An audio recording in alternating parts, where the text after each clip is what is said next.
History tends to repeat itself, and as human beings, it's natural for us to want to compare the two. And while the answer is pretty obvious to me, it's not as cut and dry as we think. Hey, what's going on, guys? It's Kevin Zwicker from Fast Count coming at you. Before I get into this video, please remember to like and subscribe. And oh yeah, don't forget to like and subscribe. Now, it's already starting to happen. People are already wanting to discuss and compare the two. People are talking about what was the better heel turn. Was it Hulk Hogan at Bash in the Beach 96 or John Cena at the Elimination Chamber this past Saturday? Now, I think it's still extremely early. We still haven't gotten this first heel promo of John Cena since he's made the turn. But let's just do some projecting, right? Let's just say for the next 10 months, we are getting the absolute best on-screen version of John Cena we have ever seen. We have these magical moments of John Cena being this dastardly heel. He wins the WWE Championship, and at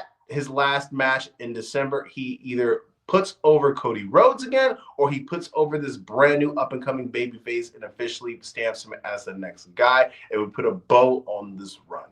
Now, one of the things that I feel like John Cena has the advantage over Hogan in is the fact that we now have social media, right? Social media takes something big and makes it feel 10 times bigger. You got all these different corporations want to just latch on to these moments in pop culture. You got ESPN First Take talking about it. You got Shannon Sharp talking about it. You have Pat McAfee, who's one of the biggest figures in all the sports with his show that simulcasts on ESPN and YouTube, talking about it because naturally he is with the WWE. So you got people who normally wouldn't talk about wrestling talking about it on a global scale, and it spreads faster now than it ever has spread before.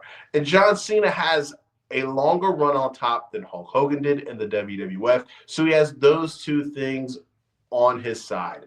But what sets Hogan's heel turn apart from John Cena, in my mind, is the fact that no matter how great this heel run is going to be with John Cena, it's just going to be 10 months.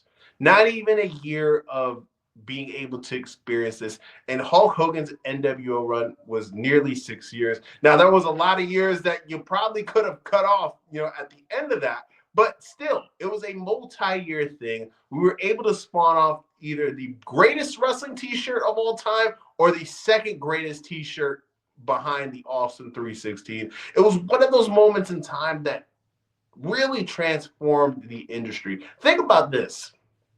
And people want to, bash Hogan now because of his political beliefs and what he said on that tape. But let's just take all that stuff out and let's talk strictly about professional wrestling. Nobody seems to give enough attention to the fact that Hogan was the number one babyface in the WWF, the number one wrestling promotion in the world, went down to WCW, became the number one heel in the company, and was able to take them and become the number one wrestling promotion for 83 weeks.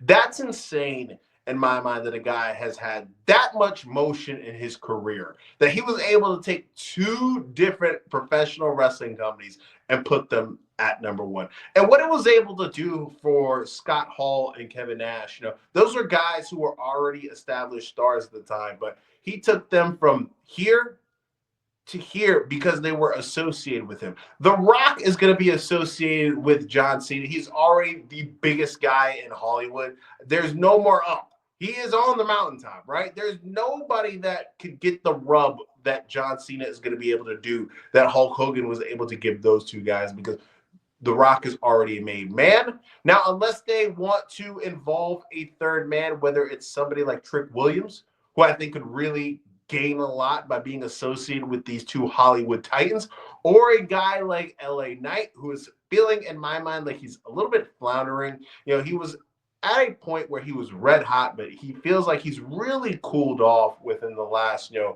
year and a half. And being with The Rock and John Cena could really help him. Maybe that's somebody that they want to make a third man, or maybe they don't want a third man, and that third man is Travis Scott, right?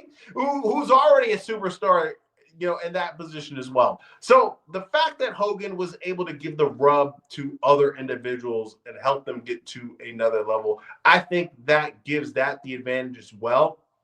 and the fact that we have the merchandise that's still selling very well to this day, I don't think that any modern wrestling shirt or merch is going to be able to do what the NWO, shirt was able to do. So that is against John Cena in that aspect. And just the fact that WWE is already extremely red hot.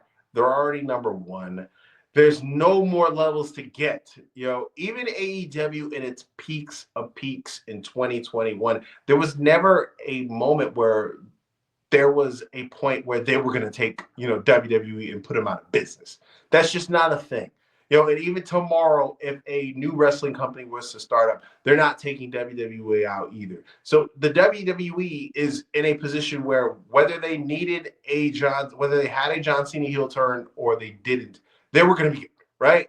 WCW, was built off of the NWO storyline. It took them to number one. So the fact that impact wise, merch wise, the fact that they were able to really change the industry with that heel turn, I feel like there's no way we could say that the John Cena heel turn was better. Now, like I said, I could be wrong. This could be the greatest 10-month stretch of WWE television we have ever seen. But I think at the end of the day, it's not going to matter. It's not going to really impact the game as much as the Hogan heel turn. But let me know what you guys think in the comment section. Am I off?